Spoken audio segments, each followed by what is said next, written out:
This lesson is Makam Bayati on the saz. Using this position here as our home bass, as our tonic. So your middle string here, and matching that note here on the triple string. Go up to the next quarter tone. Go up to the minor third. Go up to the perfect fourth. This is Jin's Bayati or Jin's Ushak. Back down. Up again.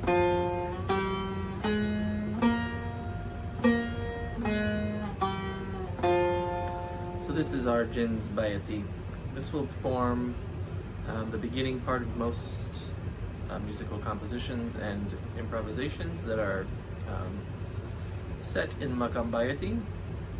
One of the big tendencies of Makam Bayati is to treat this note, the fourth note up, 1, 2, 3, 4. This is the dominant note, most emphasized note, sort of the most central note, the note that is kind of treated as the most important note. So I'll play a number of little compositions here, little intros in Makam Bayati, and you'll see how this note is emphasized. And then up from here, there are actually three, or many different ways we can go. Once you start getting above this note, then you start getting into other makams. Like right here, here to the perfect fifth, Husseini.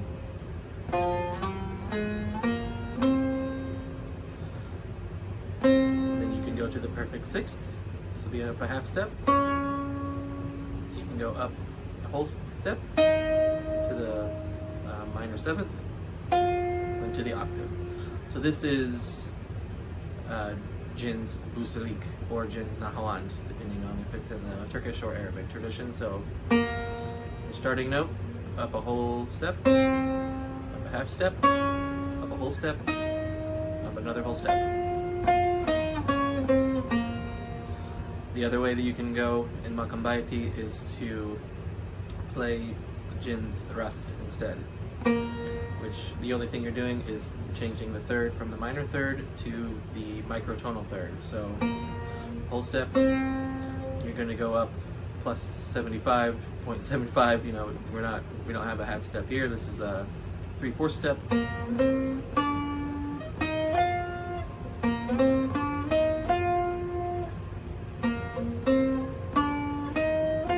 So this is Jin's Rast. This is Jin's Busalik.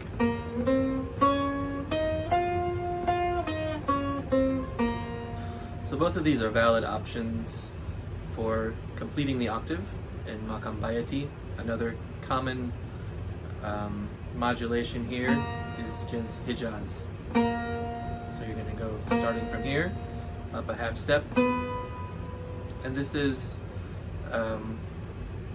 we're playing on the saz. So normally this, in other instruments this would be up, sharper. But we don't have all of the frets that a tambor has, and we're not fretless like the Comanche or Oud or Lyre or anything. So we are limited to this fret here. So you're starting up half step, and you're going to go to the major third, which is up 3 half steps. 1, 2, 3. So this is Hijaz. The octave. So these are all 3 different common ways to complete the upper half of the octave when playing Makam Bayati. So that is Makam Bayati with Rast. We'll do Makam Bayati with Busalik. And we'll try it with Hijaz. So I'll play a little selection of pieces that are set in Makam Bayati, and we'll see how these sort of tendencies fit together in some of the traditional repertoire, some of the canonical pieces that are kind of used as standards that define a makam. So some of the tendencies, like I said, are treating this note as the dominant note, the fourth note up. So a lot of the pieces will start or emphasize this note heavily. Another tendency is to descend down to the starting note.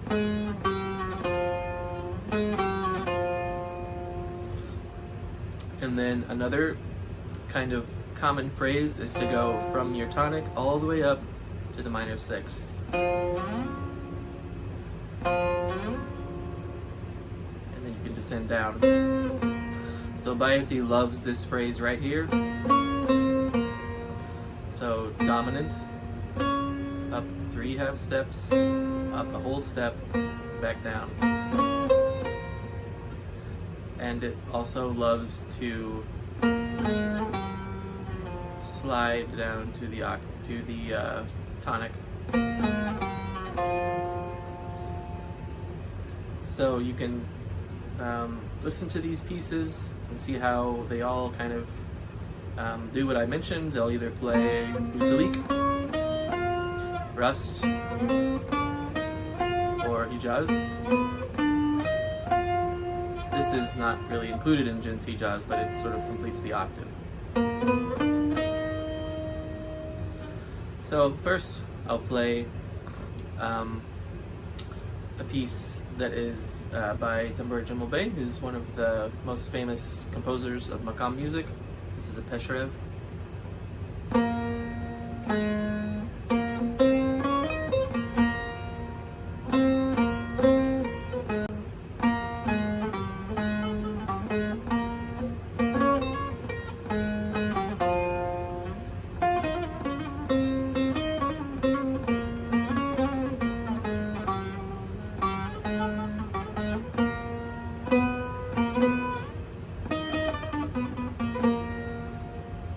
So you can tell there, playing in the Busalik tetrachord, and then at the end modulating to Hijaz.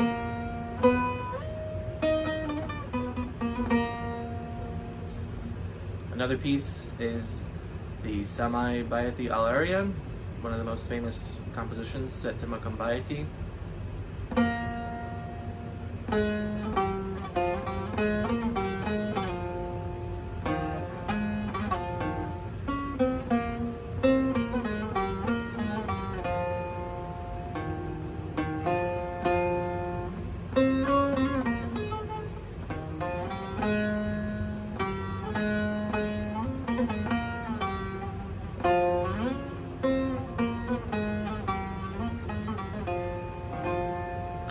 So you can tell playing a lot around this note and sliding up here to the minor sixth.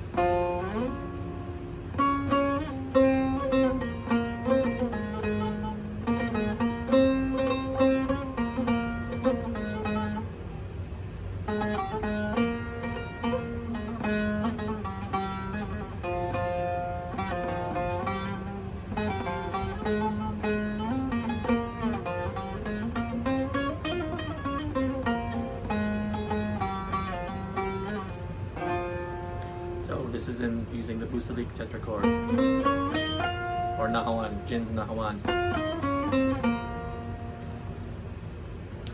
Let's try another one. This will be a longa, and longas are really good for students learning makams because they don't often modulate, and they're very repetitive and catchy, and they're in 4/4 timing, and they are very simple. So they just kind of spell out the rules of the makam very plainly.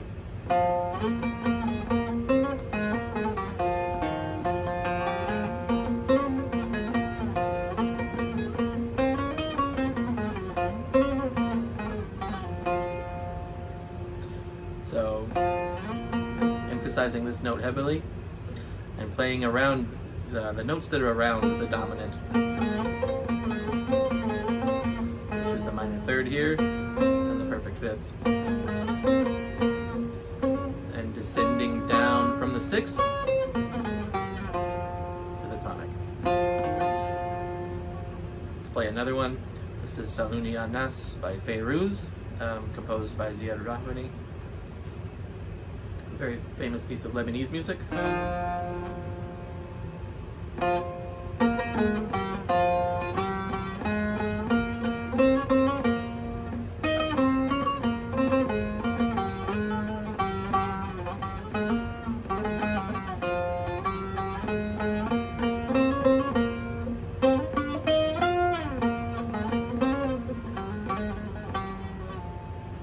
So we have the mixture here of the Busalik tetrachord,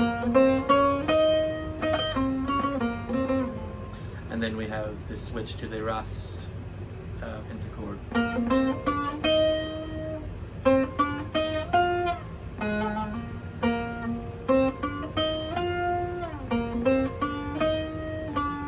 So this microtone right here sets them apart.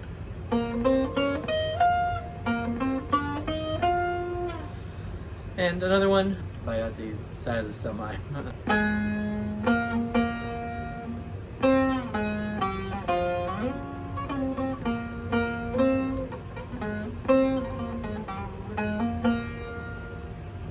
So you can tell here again.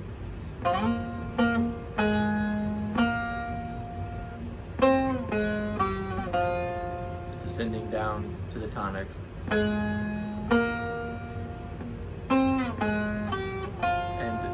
From the tonic to the minor sixth.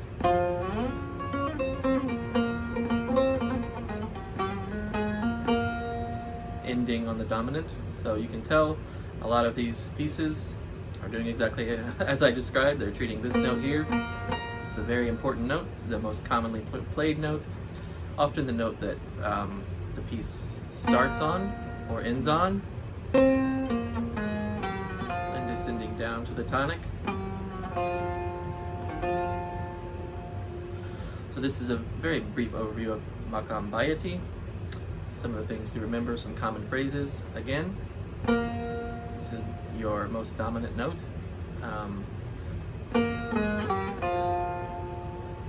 Some of the tendencies of Makam Bayati are to slide down from the microtone to the tonic, and from the tonic to ascend all the way up to the minor sixth. So some of the most melodies, especially in the beginning of the song, the first few measures or so, in a piece that's in Makam Bayati will happen around here.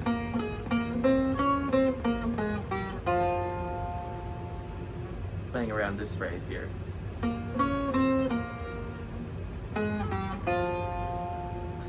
Then as the piece progresses, we'll start to get into the higher octave.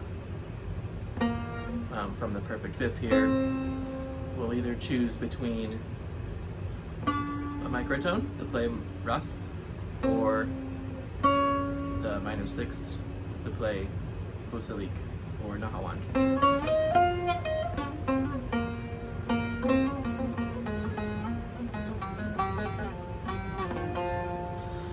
And here we're playing as our middle string here, as our home bass. You can also play with the triple string as your home bass. It's going to be useful to put your thumb here on the second fret.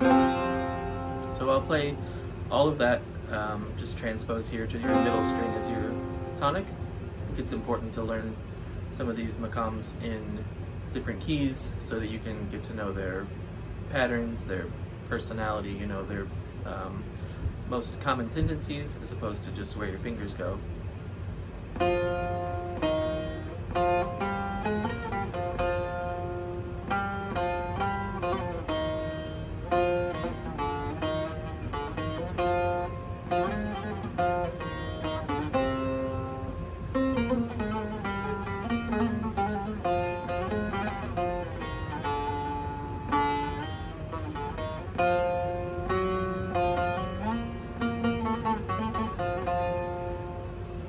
That's the Peshrev.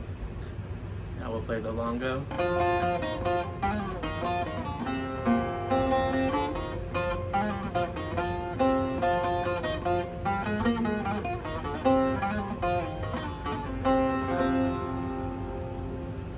Now let's play the two Samai.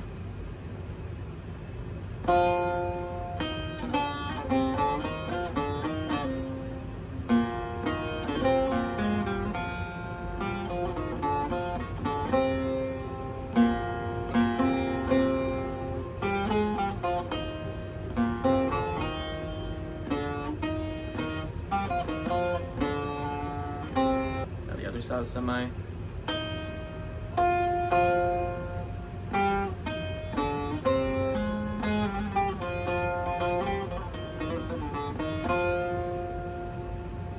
These pieces are very long. This is just the intro. This is just the first few measures. Because the first few measures of the piece really is getting the listener acquainted with the melody. It's spelling out the rules very simply, and then it starts to go into other parts of the octave, starts to modulate. So you can really use the first few measures of pieces set to Makam Bayati to tell us about the character of this Makam. And just another note here, there's other Makams that use these same notes.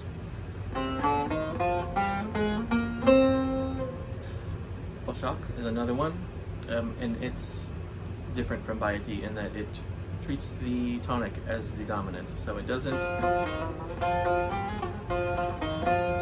play so much around here, it plays down here.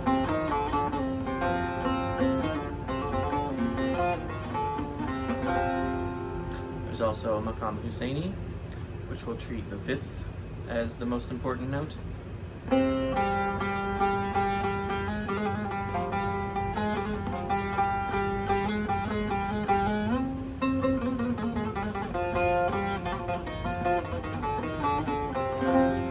There's also Makam Muhayyer, which treats the dominant, or which treats the octave, treats the octave as the dominant.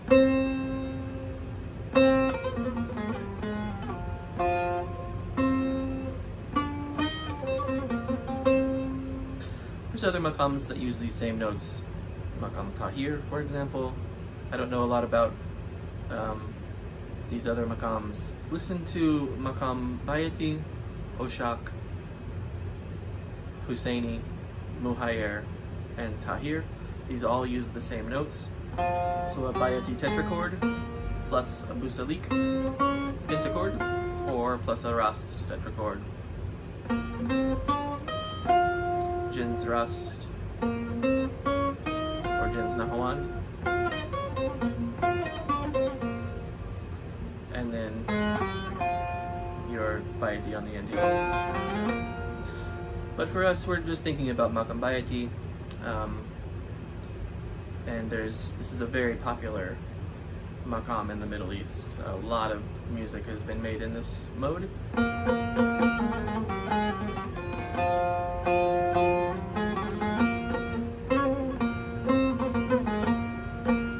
So this is kind of an improvisation in Bayati. You can tell because I'm emphasizing this note, and descending down to the tonic, and every once in a while from the tonic going all the way up to the sixth.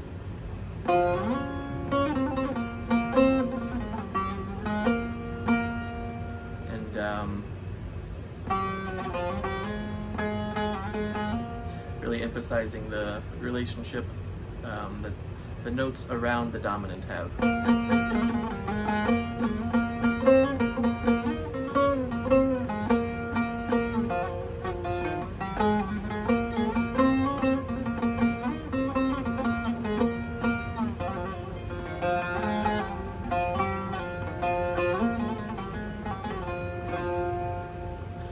So another important thing here to remember during your improvisations in Makam Bayati is that when you reach the tonic, that's kind of like completing your phrase. It's the end of your idea pretty much. So you kind of want to suspend it. This is like tension and release. So the way that we do that without having chord changes, we prolong reaching this note that, the ear, the mind, kind of, there's an intuition that happens where this note is kind of felt as the resolution point. And so we want to kind of play with that. We want to kind of prolong, sort of flirt around with that note and not quite play it, because that kind of ends, like I said, it ends the idea. We want to keep the ideas alive. I'll give an example here.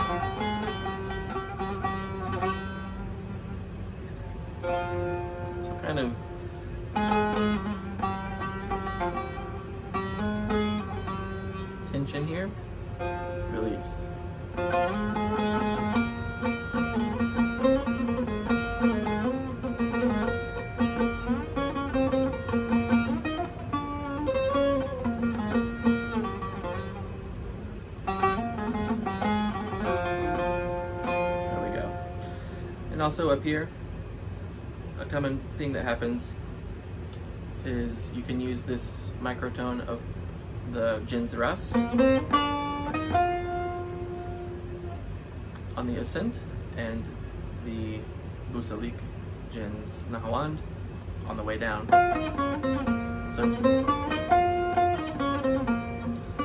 So this note kind of sticks out, and it kind of is a little something interesting. It's not as repetitive, and it's not, you know, as predictable. So we kind of want to play with anticipation and expectations here. I'll give an example.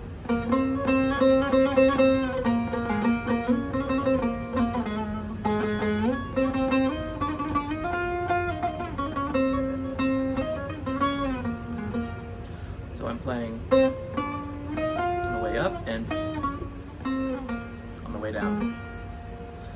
And this happened in some of the pieces that we've played, Saluni Anas.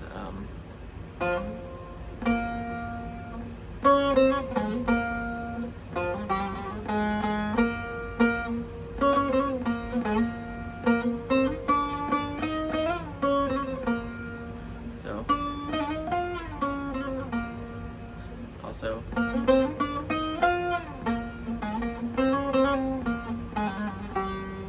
prolonging here and bringing it down.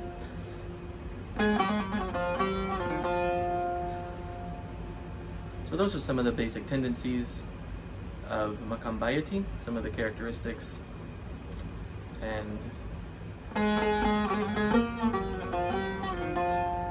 your improvisations can be based on some of these compositions. And as always, you know, there's liberties to be taken. These are just some of the established frameworks.